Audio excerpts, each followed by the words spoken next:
they could theoretically have Vegas's first round pick for the next 3 years if Vegas wins the cup. So Flames fans might all of a sudden be Vegas Gold Knight fans by default, Right. which might be tough for a couple of our buddies to stomach. But But there was another massive trade finally.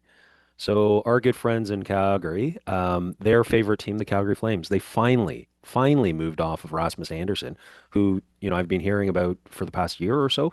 And so yep, what happened there? and Vegas identified Anderson. They went out and got Anderson, and I mean they paid like what I think is a reasonably fair price. They're not getting him at a discount. It's not like Anderson did a holding the Flames hostage kind of move. Like the best package that was probably out there was what they got. So Because all the Vegas other teams, stepped up. They gave up Zach Whitecloud, he's won a Stanley Cup with them. He was a sort of 5-6 defenseman for them on their Stanley Cup winning team. He's a solid defensive guy. He's going to insulate the Flames as some of their younger defensive prospects like Zane Parekh come up. Um, he'll be able to be a mentor, or he's just going to be a minute eater for them. Play some solid defensive hockey, which is what they're going to have to do for the next 2 or 3 years as they kind of continue their rebuild.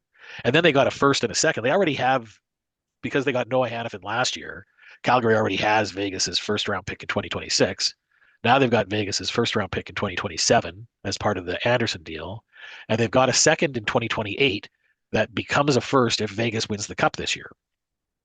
So, what Calgary also got is a college defenseman. I think he's with North Dakota, a guy named Abram Weeb. So, I mean, again, another sort of dart that you throw in the pipeline, and if he can sort of come along and become like who else is in North Dakota right now? Oh, Keaton Verhoff, who's the first projected to be a top 3 pick in the draft this year. I think is at North Dakota. So another decent prospect. So it's 4 pieces that they got for Anderson. It's similar, maybe not the same quality as what Vancouver got for Hughes, but again, it's 4 pieces. You're in a rebuild, gives you some flexibility to make some moves around and move up in the draft if you want. Move up a late first and a second for a mid. They're basically in the same position that Vancouver's in because of this trade.